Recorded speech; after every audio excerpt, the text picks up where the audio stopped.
L'affaire d'aujourd'hui est l'un des cas de disparition les plus étranges de l'histoire de l'Algérie. Après 26 longues années, le mystère de la disparition d'Omar a enfin été résolu.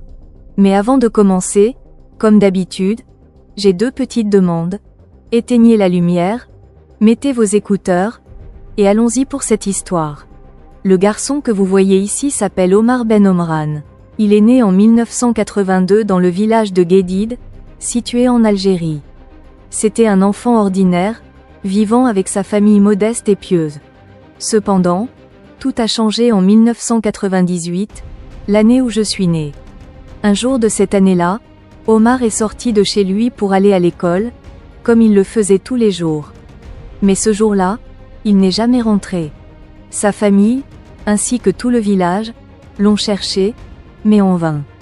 Les jours sont devenus des mois, les mois des années, jusqu'à ce qu'ils finissent par conclure qu'il était sûrement mort. À l'époque, une guerre civile dévastait l'Algérie, et les dangers étaient partout. Beaucoup de personnes mouraient ou disparaissaient, et retrouver Omar semblait impossible. Toute la famille perdit espoir, sauf deux, la mère d'Omar et son chien. Ce dernier, attaché à Omar, se tenait souvent à un endroit précis, reniflant et aboyant, espérant retrouver son maître. Malheureusement, le chien mourut subitement, probablement de chagrin.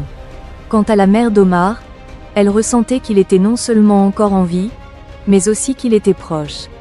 Malheureusement, en 2007, elle décéda à son tour, et l'affaire d'Omar sombra peu à peu dans l'oubli. 26 ans après sa disparition, la famille d'Omar reçut une nouvelle inattendue qui bouleversa tout. Omar était toujours vivant. Tout a commencé lorsqu'une personne anonyme a publié un message sur Facebook, dans un groupe appelé « Nouvelles de la municipalité de Guédid ». Cette personne a affirmé que son proche cachait Omar chez lui depuis tout ce temps. Les habitants étaient sceptiques. Certains se demandaient pourquoi l'auteur révélait cela, tandis que d'autres, ayant oublié Omar, voulaient en savoir plus. Finalement, la police décida de fouiller la maison de ce proche, un certain Atiya, un homme de 61 ans connu pour ses comportements étranges.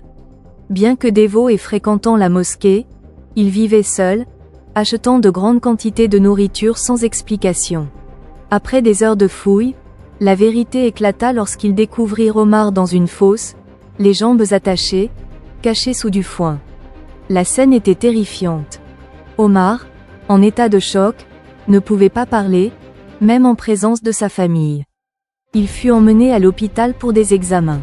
Étonnamment, il était en bonne santé, signe que son ravisseur prenait soin de lui, le nourrissant et même lui coupant les cheveux.